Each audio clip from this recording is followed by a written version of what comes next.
ये खबर आम लोगों के लिए है, राजधानी वासियों के लिए है, क्योंकि हम बात कर रहे हैं प्रदूषण के बढ़े स्तर की।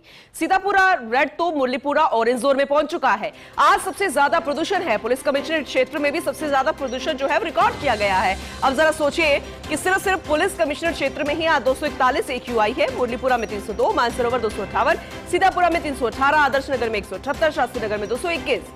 दीपावली से पहले प्रदूषण के स्तर में लगातार वृद्धि हो रही है और ये बेहद चिंताजनक है। निर्मल जी, विस्तार से बताइए, क्योंकि ये तो त्योहार का वक्त है। चाहे दिल्ली की हम बात करें, वहां पर तो बैन भी था, लेकिन फिर भी पटाखे फोड़े गए।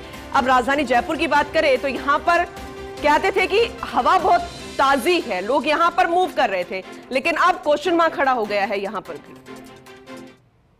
पराली का प्रदूषण झेला है और उसको अभी भी झेलेंगे, क्योंकि अब हरियाणा में पराली जलाने का दौर शुरू होगा तो निश्चित तौर पर प्रदूषण बढ़ेगा। लेकिन ये आतिशबाजी का दौर है, ये खुशियों का त्योहार है, दीपावली का त्योहार है। इसमें अगर आतिशबाजी की गई और थोड़ा बहुत अगर रेड जोन में पहुंच भी गया है, राजधानी के प्रदूषण की बात करें तो ज्यादा घबराने वाली बात नहीं है। हालांकि थोड़ी सावचेत बरतने की बात है, सावचेती इस मामले में कि दो इस समय रेड जोन बन गए। देखिए, जो थोड़ी देर पहले जो मुरलीपुरा जो ऑरेंज जोन में था वो भी रेड जोन में पहुंच गया। सबसे ज्यादा सीतापुरा में 318 AQI, उसके बाद मुरलीपुरा में 302 AQI है, जो कि रेड जोन में है। यहाँ जितने भी श्वास के जो रोगी हैं या त्वचा संबंधी जिनकी त्वचा संवेदनशील है, निश्चित तौर पर उनको थोड़ी सतर्कता बरतने की जरूरत है।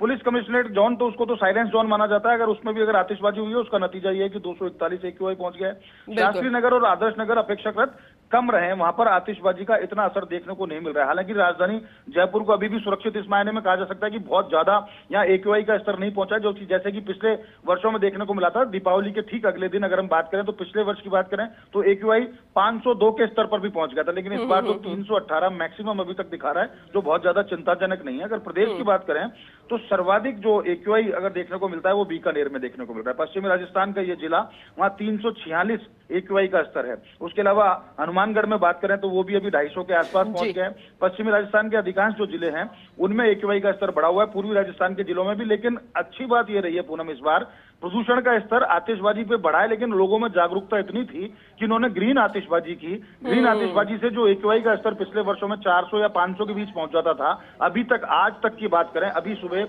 9:10 की बात हो रही है, तो अभी तक पूरे देश की हम बात करें तो AQI का स्तर कहीं भी 400 से ऊपर नहीं पहुंचा है। तो निश्चित तौर पर कह सकते हैं कि राहत की बात है, लोगों में जागरूकता बढ़ी। और ये जागरूकता अगर कायम रही, ग्रीन आतिशबाजी का दौर चूंकि अभी 2 दिन और चलेगा, अभी गोवर्धन का पर्व मनाया जाएगा, उसके बाद भाई दूज का पर्व मनाया जाएगा, तो आतिशबाजी और चलेगी। लेकिन जिस तरह की जागरूकता दिखाई है, निश्चित तौर पर काबिले तारीफ है। हालांकि इस बात का ध्यान रखना चाहिए कि जो जहां बहुत ज्यादा अस्पताल हैं, जहां धार्मिक जो क्षेत्र है, वहां पर थोड़ा सा आतिशबाजी से और थोड़ा कंट्रोल करने की जरूरत है। उससे AQI का स्तर रेड जोन की जगह ऑरेंज जोन के आसपास रहेगा, जो कि ज्यादा खतरनाक नहीं होता। लेकिन अच्छी बात है, लोगों में जागरूकता है, लोग इस बात को समझ रहे हैं, जिम्मेदारी को समझ रहे हैं, पर्यावरण को बचाने की तरफ संकल्पित नजर आ रहे हैं। और ग्रीन दिवाली उन्होंने मनाई है, जो निश्चित तौर पर कह सकते हैं कि जयपुर वासियों और राजस्थान वासियों के लिए सबसे ज्यादा जरूरी होता है आम लोगों में जागरूकता, अवेयरनेस। और अगर वो आ रही है तो फिर वो किसी भी समस्या से पार पाने के लिए आने वाले समय में सक्सेसफुल हो सकते हैं, ये हम उम्मीद करते हैं। बहुत शुक्रिया निर्मल जी विस्तार से जानकारी के लिए। आगे भी आपका रुख करेंगे अपडेट के लिए।